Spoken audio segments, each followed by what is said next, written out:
The Electric Light, the story of Michael Faraday. Michael Faraday was born in 1791 near London.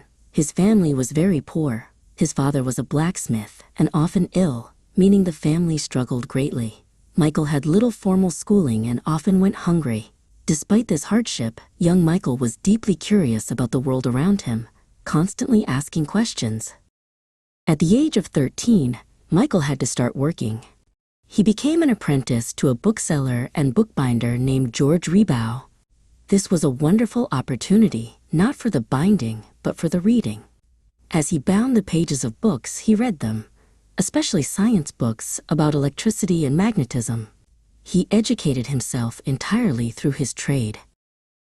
In 1812, when he was 20, a customer gave Michael tickets to lectures by Sir Humphry Davy, the most famous scientist in England, at the Royal Institution. Michael spent every evening at the lectures, carefully taking notes on chemistry and the nature of electricity. The excitement of pure scientific discovery captivated him completely. Michael rebound his lecture notes into a beautiful, organized volume and bravely sent the book to Sir Humphry Davy, asking for a job in science. Davy was impressed by the quality of the notes and Michael's clear dedication. In 1813, Davy hired him, starting Michael's career as a laboratory assistant at the Royal Institution. Michael's first great scientific adventure was accompanying Davy and his wife on a scientific tour across Europe. For 18 months, Michael learned constantly, setting up experiments and maintaining equipment across Italy and France. He met Europe's leading thinkers. He grew from a humble servant into a true scientific partner during this time. After returning to London, Michael focused on experiments that combined electricity and motion. He wanted to see if electrical current could create continuous movement. In 1821, he achieved electromagnetic rotation. A wire carrying current spun continuously around a magnetic pole. He had invented the first simple but workable electric motor. Though his discoveries were profound, his former mentor, Davy, became competitive. Michael ignored the politics and focused on deep, difficult research.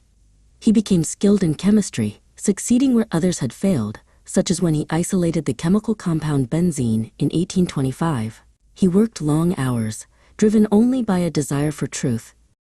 Michael continued studying the exact connection between electricity and magnetism. If electricity could create motion, the motor, could motion in turn create electricity? In 1831, he found the answer: electromagnetic induction. By moving a magnet through a coil of wire, he generated a continuous electric current. This discovery is the principle behind the electric generator. Michael's genius contributed to much more than just power generation. He established the foundational laws of electrolysis, explaining exactly how electric currents cause chemical reactions.